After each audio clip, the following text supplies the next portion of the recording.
Hello, everyone. I'm gonna start off this whole video a little controversially. I don't really care about spoilers, and I will be talking about them. My philosophy is if it is more than 2 to 5 years, depending on the significance, I or anybody else who is not actively reading or trying to watch the material will get spoiled. And there's no harm done because it is not a fucking excuse that I have it on my list. I just haven't got to it yet. And why has it been on your list for the last 2 to 5 years? Okay. Okay. We're gonna go on to the video now. Recently, and not super recently, like probably the last year, my girl and I have decided that we are going to read the big three together. While that is amazing in theory, I encounter reading block whenever I'm told to read through something unless I have a deadline. So, we have been doing just about everything else and watching every source of media that she's never even heard of. So, in short, this project that was supposed to be fairly quick, I mean, as quick as reading through One Piece, Naruto, and Bleach is, it's been taking way too fucking long. Anywho, for those who don't know, the big three are Naruto, Bleach, and One Piece. Naruto is her favorite anime, so it was an easy pick. She even bought all of the physical copies for this. However, I have not ever touched the big three, and I've had some thoughts that I want to say here.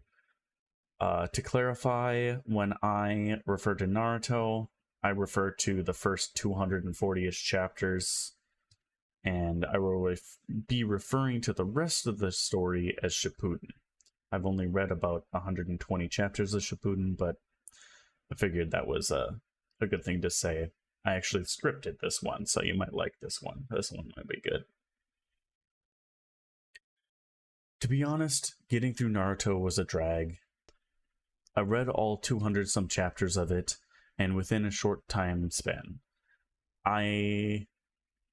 in doing so, the wind was cast out of my sails early on.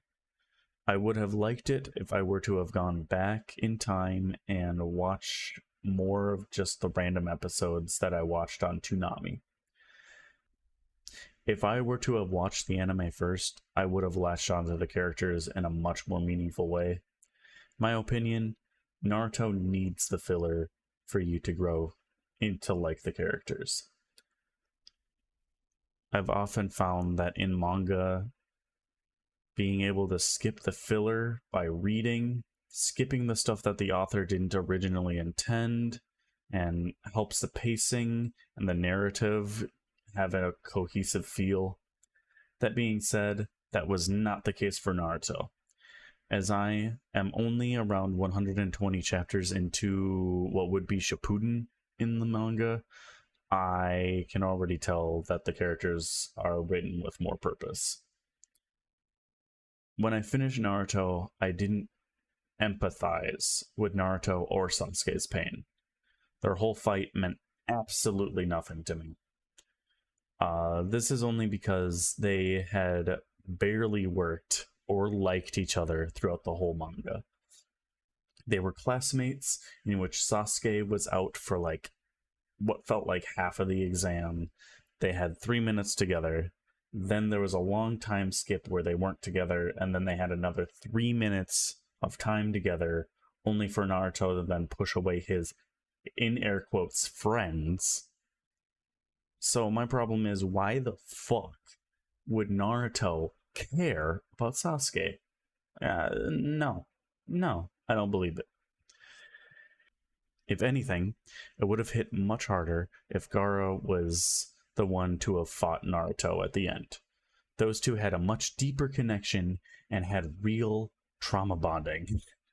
The fight between those two, if Gaara was the second main character, would have hit so much harder after being beaten by the emo kid with cool hair. Naruto, wanting to understand the beast inside him, but is pushed away from his real foil like the actual foil, Gaara, the one other person that had the same problems as him, they clash against each other just to prove to themselves that they aren't weak and can still find their inner strength. Gaara to prove that he can deal with all of this shit by himself, and Naruto to be able to grieve together, seeing that, like, friendship is magic. What we got, though, was Sasuke and Naruto, 5th graders with anger issues, cry punching each other at recess. I was waiting for at any moment for Kakashi to pop out of nowhere with a whistle and go, "Hey, you boys, get down from the rock wall. It's raining and you boys are gonna get hurt." Then making them sit at the table in the back of the lunchroom by themselves, where both of them are stewing in their petty wah, the trauma my brother gave me is worse than your non-existent family and everyone in the village hating you, and also hiding the fact that your father saved the village, the one thing that could have helped you and would have given you hope when you couldn't even do the most basic of jutsus. And also, you will never get with the girl you want. And also, I'm done with that bit. I'm done. Anyways, Shippuden's pretty cool. It has a really slow start, but I am starting to really get the feel of the characters. And I think now, with the added benefit of reading some of Shippuden, I like the fight of Naruto and Sasuke in Naruto. But it should have been done better. I think the Akatsuki are dope, and I just really wish they weren't dying like flies. Sasuke and Naruto are both pretty interesting right now. I think that if they were to clash again, I'd have a lot more caring for them as characters, as they aren't the 2-year-old boys that they were 100 chapters ago. That's about it. That's the farthest I've gotten into this reading log. Tune in next time for Dragon Ball Z.